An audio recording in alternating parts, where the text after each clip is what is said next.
All right, here we go, guys. We got a very, very unique boat here. We'll do a little spoiler alert. That's the unique part right there. It's a jet drive. At last, this is my buddy Leon's, and he's got a great YouTube channel. We'll have a link to it in the description. This is a Yamaha SX190 jet boat. And we're going to go through this boat in detail. We're going to step on board in a minute. But before we do that, and by the way, I think when I do the wintertime comparisons of all different size center consoles down in Florida from all the boat shows, the big request I get from a lot of you is, did you see the Yamaha jet boats? Did you see the Yamaha jet boats? And truthfully, this propulsion system is vastly different than what I'm used to, which is primarily outboard engines. But I know somebody who's an expert at these things, and why don't we bring him in right now, the proud owner of this boat, Leon. What's going on, my friend? Well, glad to have this opportunity to be able to explain some of the functionality of these boats. I've watched many of your videos and seen you do some tremendous reviews of boats at boat shows and boats on the side of the road, and and you've covered jet boats, but I just felt that we could expand a little bit. A lot of it, because as you know, I know very little about these things. So, we did chat for a couple minutes before we came out to review the boat, and we thought what might be a good idea is a pros and cons list, because I think most people who are watching this video, they'll have at least a rudimentary knowledge of outboards, maybe even inboards, inboard, outboards. But I would guess only a de minimis portion of the folks watching this video will have any idea about jet drives, how they work. And like I said, maybe a little pros and cons. But maybe before we go into the pros and cons, just a high-level overview of how that propels this boat in lieu of an outboard or an inboard or an inboard outboard. Yeah, sure. And let me just, in the way of some background, I'm a prior outboard, boat owner, as well as an inboard outboard. I had a Merc Cruiser with an Alpha 1 drive on a Sea Ray. So I have some familiarity with traditional stern drive boats. And when I first heard about Yamaha jet propulsion, and it was actually my wife that loved this boat. She loved the amount of cabinetry and storage. Which is something I've always admired when I do, like I usually look at the 25, but I'm always amazed at how many spots they find that normally get wasted to put storage areas in. Well, that was my wife's interest, and I looked at it at first and I said, well, aren't they just like a glorified jet ski? I mean, that was my first thought, and upon further research, I saw how popular they were. Turns out they have evolved a lot in the last 10 or 15 years. They've been around at least 20 years, but now the modern day Yamaha jet boats, and there's other companies, Scarab making them, and some others, they've really come a long way. As a matter of fact, now they have center consoles, 25 foot, 22 foot, etc. And just 2 weeks ago, Yamaha just released, they now have a 29-foot cabin. I'll call it a cabin cruiser, but it's more of a bow rider jet boat too. So, it's a blend. Anyway, they've come a great long distance, and so there is a bit of history and success to this propulsion system. So to answer your question as far as just giving a brief overview, what we're talking about here is a direct drive system that in many ways is very simplistic. This is a four-cylinder, and we'll take a look at it in a moment, but it's a four-cylinder, four-cycle engine made by Yamaha. This vessel's unique because, think about it, how many boats do we have the hull, the engine, and the drive system all being made by the same manufacturer, right? So everything's made by Yamaha. And as far as, the function of it, when that engine is turning an impeller and it's pushing out, a flow of jet water with the Venturi effect, I think is the technical term of how it narrows the water flow down. You get your propulsion right out the back here, and there are no gears. There's no forward, there's no reverse. You're always pushing water out the back. It's just a question of which direction are you directing that water to go, and that will, of course, have an impact on which direction the boat's going. So that's kind of it in a nutshell. I think if we take a little deeper look, it'll be more clear. and we'll take it from there. Okay, what about the pros and cons? There are a lot of pros and there's some cons we talked about. Yes, and I guess like everything in life, there's a balance, right? So pros with this type of a jet-propelled vessel, you're talking about the ability to go in very skinny water. The draft on this particular boat, they say is 14 inches. There's really nothing hanging under the boat, if you will. And the idea is, you don't want to get on your throttle in very low water, but you could move through very low water, drifting and just, going slow. Another pro of these types of boats are, they're pretty fuel efficient, surprisingly. I get 3.5, 4 miles per gallon. But then again, this is the 19-foot. This is a single engine. If you have a twin engine, you're in about 2.5 miles per gallon. What size is the engine? Is it the 190? No. The engines, and that's what's interesting, is regardless of what model Yamaha jet boat you buy, you're either going to have a single engine in the 19-foot or twin engines in the larger sizes. They're 180 horsepower, the engine. That is naturally aspirated. So Yamaha also offers the exact same engine, with a supercharger, and there you're going to increase your horsepower to about 250 or so. The downside, though, is then you're looking at premium fuel. Where the naturally aspirated you'll get away with 87 octane. So in the pro category, pretty fuel efficient, can go through real skinny water. The engineering of these engines is so simplistic. There is no water pump. There is no alternator. There is no belts. It uses a stator in order to, generate electricity to recharge your battery. Everything is done in a way that almost sounds like old two-stroke technology. Yeah, I suppose it is. I mean, the same engine is used in jet skis, so it is a common engine, but those are used in a rental purpose. They go 1,000 hours, 2,000 hours without really needing much maintenance. On a personal level, I can just say that, I own this boat 12 years now. It won't look it when we take a look at it because I'm meticulous in my maintenance, but all I have done is change the oil once a year, and I change the spark plugs every year. I don't have to, but it's just so easy and inexpensive. I just do it. And that's all this boat is needed. And just to remind everybody, as we look at this beautiful boat, this is an 11-year-old boat. You have 530 hours you said on it. If you told me you just picked this up off the new boat lot, I would believe it. I mean, even the trailer is like pristine. And I know you have a lot of great how-to videos on your channel, Leon. Again, we'll link it in the description. But yeah, it's clear that you take great care of this boat. I do, and I trailer it. So obviously when you trailer a boat, you're going to have the opportunity to take better care of it. But, they're just great. And I've been very happy with my purchase. I haven't looked back.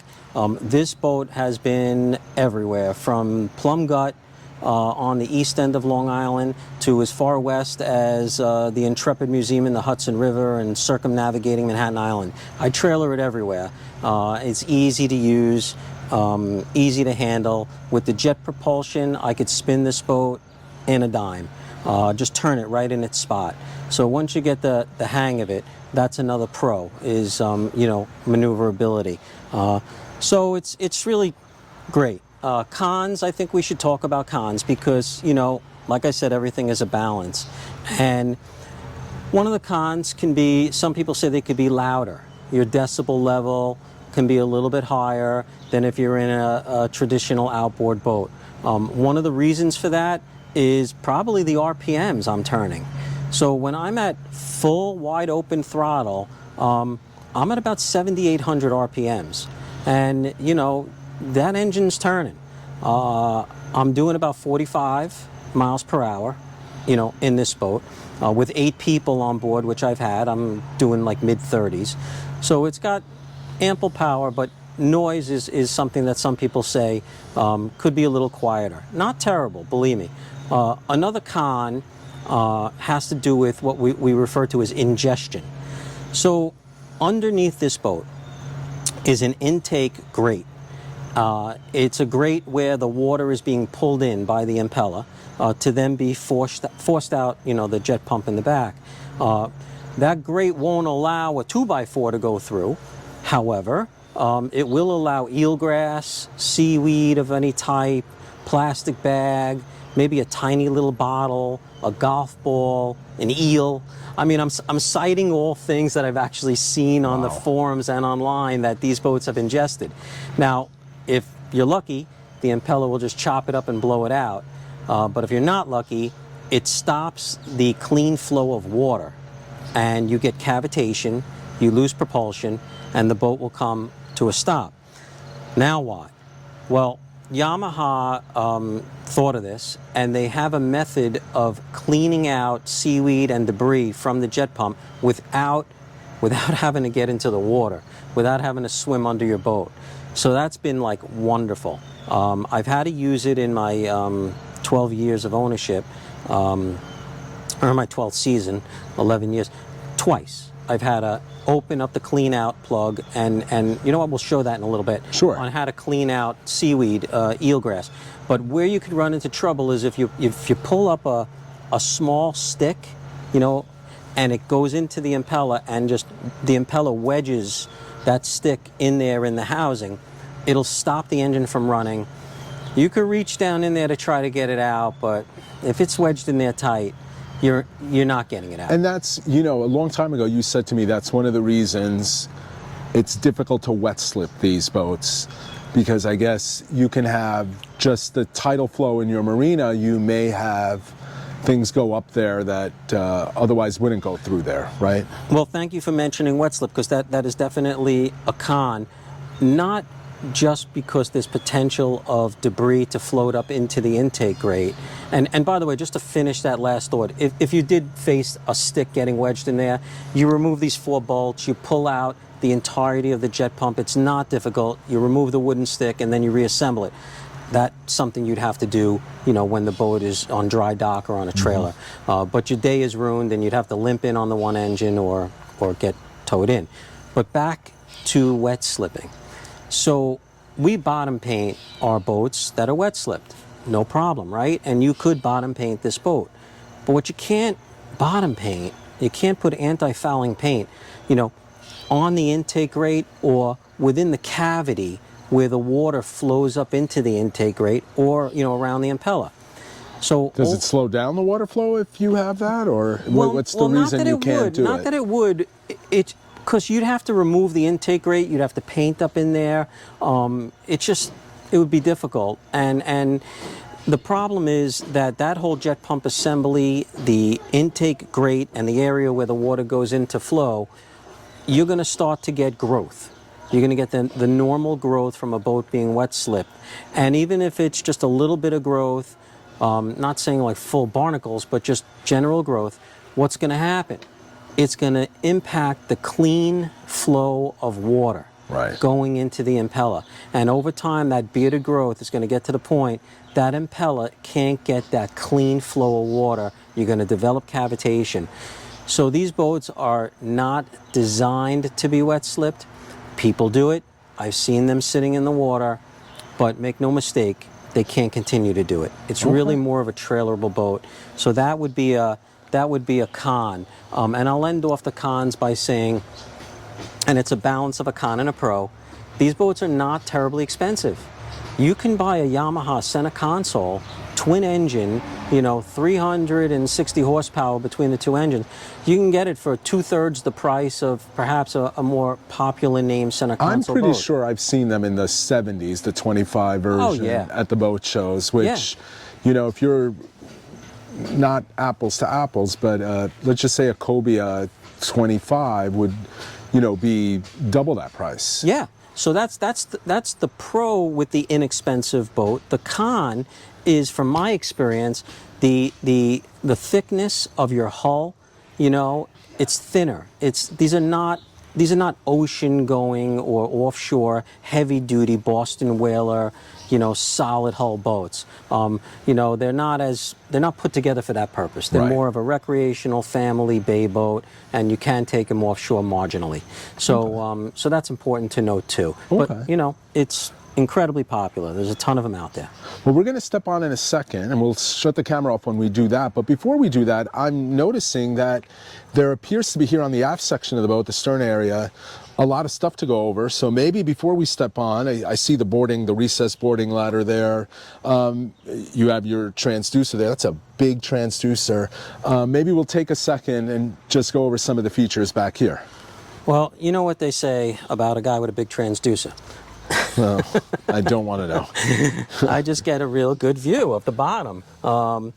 Yeah, that's a Lowrance side scan transducer, and yeah, there's some stuff going on here. I mean, obviously I have the boarding ladder. You know, it's pretty straightforward. It's a little water there, you know, that you would have on any other boat.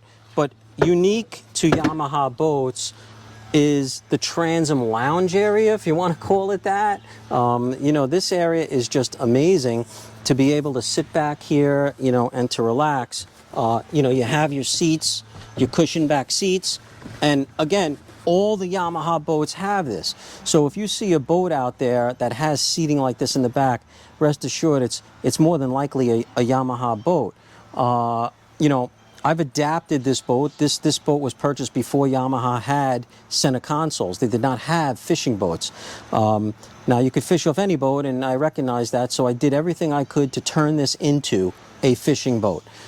These were just traditional cup holders. I've now turned them into Mate Series stainless steel combination cup and rod holders.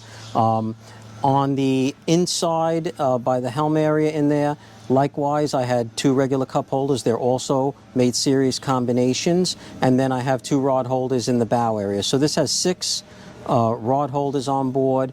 It has a Lowrance Elite 7, I believe, with side scan. And I do plenty of fishing off this boat. You know, we'll bring fish right up onto the deck, and I have my I saw the ruler there. Tape measure here to measure it. And you know, and we have all marine mat throughout the boat. Yeah, this is like a sea deck material. Yeah, yeah, marine mat, sea deck, comparable companies. You know, underneath here, and since we're here, we might as well hit it. Yeah. Okay, so this is wet storage. You know, in the first instance, you could put line in here or inflatables or whatever you want. You know, you do have some access ports to be able to reach down in there. This is a bilge area down in here. You know, I've removed this panel, and you know, I could take a look at the exhaust and some other things. But the most important, you know, function of this is this opening right here. And should you ingest anything, and you need to be able to access it, what you do is there's a plug in here, and this is the plug. That's a big plug. It's a plug, and the purpose of the plug is because when you're underway, the force of the jet stream would come right up through here, right, if not for the plug. So the plug gets locked in. It's, you know, got dog legs that swing out when you lock it in, and it gets locked down into that channel, and then the force of the jet flows under it. However, if you need to remove the plug, which I just demonstrated doing, and then you could stick your hand in there and clear. You can see the drive shaft, and yeah. I don't know if it's bright enough. It should be, but you know, you can see the drive shaft down in there flowing right through. Yeah. Okay. And if I stick my hand down in there, I could actually feel the blades of the impeller right there. So if I have seaweed, if I have anything that's right there, this is one of the greatest advancements in you know, jet propelled boats, is the ability to clean out anything that's stuck in your jet pump without having to jump in the water. If you're looking at a twin engine, you're going to have 2 of these. Right. Right. You're going to have 2 of these. So very important. Thankfully, I haven't had to use it too many times, but it's there. And that's pretty much the extent of the, you know, the back part of the boat. Okay. Why don't we take a minute, jump on, we'll both jump on, and we'll finish the review of the inside of the boat. All right, we're back. We're on the boat now, and why don't we start at the bow up there? It's a nice big area, actually. Ooh, Yeah, we got all sorts of critters flying around. insects. Yeah, so look, it's a traditional bow rider boat. You know, there is storage under these seats. You know, one of the big benefits of this boat, as mentioned earlier, tremendous amount of storage. Right now, you know, we're in the boat and you don't see anything. You don't see anything other than the seats and the floor. Right. But there's a lot of equipment in this boat right now as we speak. You know, for example, you know, in the bow area, you know, I have, you know, a Fortress anchor with 200 feet of rode.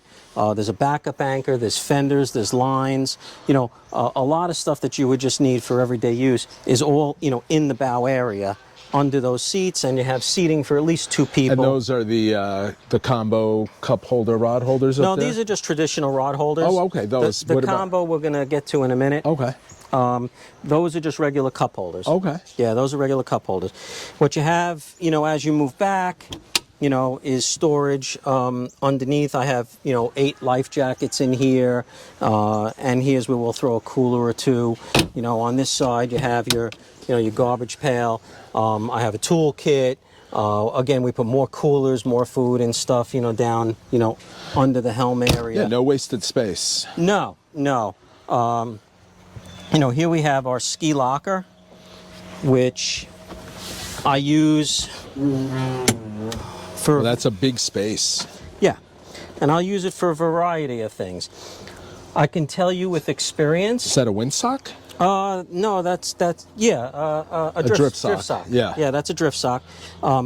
You know, I can tell you with experience that this ski locker holds a 40-inch fish bag, and it had, you know, 3 slot stripers in it. So, you know, this is where this is my kill box, if you will. Yeah. As needed. I mean, it looks insulated, so. But well, I have a fish bag. I have a bag, you know, a cooler bag that it goes in. But when we're using the boat for recreational purposes, all of our coolers, you know, when we're heading to the beach, everything just, you know, goes down here. You know, plenty of room, and you have your stern light, you know, that clips to the side. You know, with a slam latch. Very So it's, nice. you know, real easy. Not twisting and getting on your hands and knees to close it. No, and some of these things I've upgraded myself, you know, over the years, but satellite XM, you know, stereo and, you know, glove box, nothing fancy. Your helm seats twist around. Right. So if you want to be social, you have flip-up bolsters, you know. Nice Again, sports steering wheel. yeah, so this is a 2014, and what happened with Yamaha boats, if you were to look at one today, you're not going to see an old school dial dash like this. You're going to see a more modern screen, a digital screen, Right. and you can control all the functionality of the boat, you know, all from that screen, including the stereo system. But I have wireless. Yeah, I see that. A Charger wireless for the charger phone, right there. you know, an extra cup holder. You have all of your controls. You have the Lowrance Elite 7 tilt steering wheel. And I almost feel like we're on a wakeboard boat. There's a rear view mirror. Yeah, through a little mirror. You know, I have a wireless remote for the stereo system. So while I'm fishing, I could be on the back of the boat and. So that's a cardinal rule you're breaking, playing music while fishing, but we'll editorialize on a different day about that. I hear you. I guess I'll keep that in mind. That's And probably, these are flip-up bolster seats too, Yeah. so you could stand up. I mean, be a little tough standing up, but you could lean back and Oh yeah, well, drive the I boat. normally drive like just, you know, sitting on there. I have a high water alarm in here that I put in myself.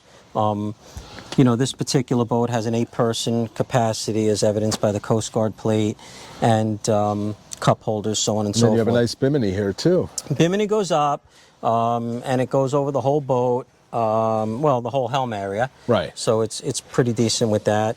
The gas tank's under here. Oh, nice. You know, 30-gallon gas tank, which Based on the gas mileage you quoted, that's more than you'll ever need. I'm telling you, I mean, if I go out for the day, like when we circumnavigated Manhattan, we burnt up like 17 gallons. Yeah, that's crazy. So I know, but you know, it is what it is. And now moving, you know, I'll switch spots with you. sure, you know, moving to the back of the boat.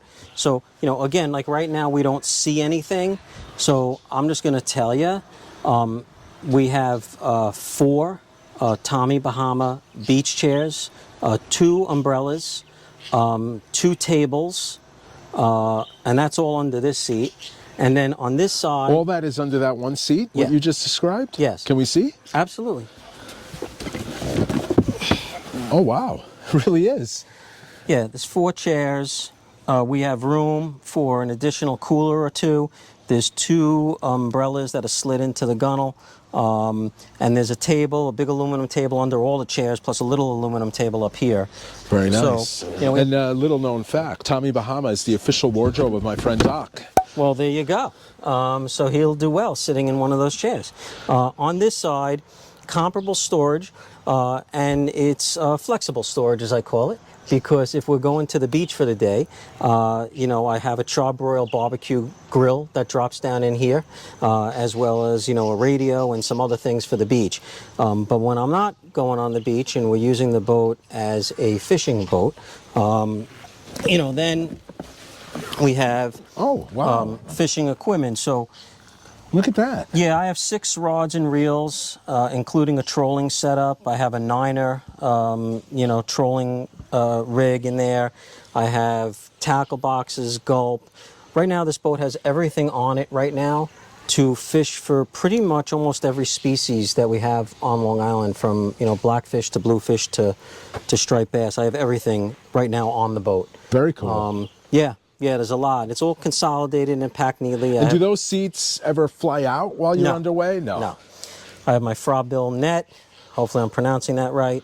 I might be Frabill, but I'm not 100% Nobody knows. sure. Nobody knows. Everybody, you know, depends if you come from the north or the south. But, and then these are the combination cup I saw them and on rod that holders. side. There it is. You know, there. You know, now for the meat and the potatoes. Oh, that's right, the engine. Wow. Look at that. It's so clean, Leon. Yes. This bilge, you could eat off this bilge, by the way. I do once in a while. So this is, like I said, it's 180 horse. This is the naturally aspirated version. It's so easy to work on. The oil filter's right there on the side. I see that. You know, I pull out the oil. It holds about 4 quarts of oil. When you remove that plastic cover, your coil packs and your spark plugs are right there on the top. It's just really simple. And now, you know, since we're here, we might as well get into a little bit of, you know, how this drive system works, because that's really, you know, what your viewers, I think, would appreciate. So I don't know if you can get in there, but if you look to the very, you know, back of the engine, you'll see the drive shaft coming out, and it goes into that bearing. Yep. Yeah. And that's the beginning of your power right there. That shaft comes straight out the back and heads toward, you know, the impeller. And I think what we should do is just demonstrate the functioning of that jet pump. Perhaps I'll stay in the boat and operate the controls, and you could... Yeah, we'll jump out and we'll show that. Yeah. All right. So, you know, like I said, the, you know, the engine's always going to be sending out a jet propulsion the moment you start the engine. There are no forward or reverse gearing here, and it's just a question of directing the flow of the water. So as I turn the steering wheel, you know, the jet pump is just going to turn, you know, one way or the other. So that's pretty simple and easy to understand. Right now, the engine is in what you would say is neutral. That black cover that's covering the most rearward point of the jet pump is positioned right now that there is some flow of the water that's going to come out in a rearward direction, but also some of the flow of the water is being pushed under the boat. And that's how it establishes a quasi-neutral, if you will, where the boat... So it's technically in gear, Leon, but just counterbalancing the forward and the reverse so that you're in a stationary stance. 100%. Soon as you start that engine, you're automatically in a forward propulsion mode. You just have to direct the flow of water. So now, if I were to put the boat into reverse, okay? So now when I put it into reverse, you can see the bucket drop down. Yes. And what that's doing now is pushing all of the water coming out the jet pump, pushing it all under the boat. And that's going to now put you in a reverse mode where you can go backwards. If I go back to neutral, we're in neutral, and if I go into forward, Right. now There you go. now we're in full forward. So now the entirety of the flow of the jet propulsion is all coming out the back, and as you steer, you're just redirecting the back of the boat. That's so simple. It's very, very simple. It's Almost rudimentary, but not in a bad way, like in a simple way, non-complex way. Yeah, you know, it really does great. You know, where you'll struggle a little bit is tracking. So if you're in a 5 mile per hour zone, you're fighting some wind, you don't have a lower unit sticking down into the water to act as a skeg or whatever you want to call it, a rudder. Those two black fins, if you want to just focus on that, those are aftermarket. I added them to improve upon my ability, and they lift up. You can actually grab them, and they're spring loaded. Yeah, I see that. So when I'm underway, right? So when I'm in a wide open throttle scenario, they come up, so they're not impacting anything. But when I'm going slow, they help you track. They help me track, exactly. Makes sense. So that's real. So why don't they come standard with that? Well, again, this boat was a 2014. And what happened in 2016, 2018, and so on, Yamaha has now added enhancements to help with your tracking, you know, to improve upon it. But it's like anything else, you know, once you get used to handling the boat, you know, if you went from a monohull to a cat, you know, there's different handling characteristics. Right. It's always a learning curve if you're switching up anything. Yeah, 100%. And, you know, you took a look at the engine, you saw there were no belts, no alternators, there's not even a water pump, and I'd like to just take a minute to show you how the engine cools, because engine cooling is such an important part of all engines. So let me just step off the boat and show you that. Okay. So inside the jet pump in here, and you know, we can maybe cut to a picture of it, it might be easier to see, but on the port side of the jet pump, and if you just focus out here, this plate that has these 4 bolts, that's your inlet screen.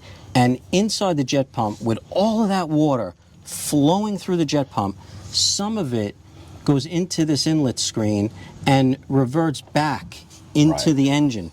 That flow of water going back into the engine cools the entirety of the internals of the engine, and some of it, through a Y adapter, flows into the exhaust system. So the exhaust coming out of the engine is being mixed with water as well for cooling purposes. So there's no water pump. You know, the impeller's already spinning, it's already shooting that jet stream out the boat, and ingeniously, you know, the engineers said, hey, let's take advantage of that flow of water and redirect some of it into the engine, into the exhaust. It all flows through. Basically, your whole transmission is a water pump, if you think about it. It is. Yeah. It is, and the exhaust comes right out the side under here. There's a hole under here where the thermostat water comes out, and they even have, as if you ever see one of these boats and you see water flowing out the side of the boat. Right. We talked about this. Yeah, there's a flow indicator. So, you know, if you see a few of these on the side of a Yamaha boat, it could be a twin engine boat, or even some of them have the supercharger takes some of the water to cool it. Right. And then here's just our bilge. Right. So this is the tail on an outboard that you would see, the streaming, the peeing, as we'll normally say. That doesn't happen down there on these boats, it happens right here. Right, so when I'm operating the boat and I just look over the side and I see water's flowing out, I get that love feeling that, you know. Yeah, that you're not going to overheat and implode. No, you know, that we're doing good. So yeah, that's pretty much the you know, the explanation of the drive system on these things, along with the pros and the cons. I just couldn't be happier with it, and you know, now with the expansion of all their models, you know, the fishing models, and now even larger, it's pretty They call remarkable. fish and skis, right? The bigger ones, if I remember. I mean, you know, ski and fish, I don't remember. I haven't recalled that all their models have that, you know, as a term, but you know, they call them center consoles. Right. Okay. The FSH models, you know, but there's a lot you can do with them. They're versatile. You know, that is a pro that we did not mention earlier, and it's so important. There's no exposed propeller.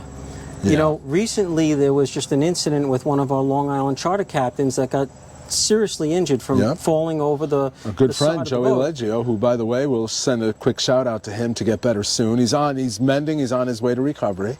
It's wonderful, and but you know, as he'll tell you, as Captain Leggio will tell you, accidents happen very quickly, and you know, you don't make an appointment for an accident; it happens. And that was an instance where an exposed propeller did significant damage. If you have a family, if you have kids, if you enjoy swimming around the boat, guess what? There is nothing exposed that can hurt anybody, whether the engine's running or not. Yeah. That is a huge pro. You know, that's worth mentioning. Yeah. So.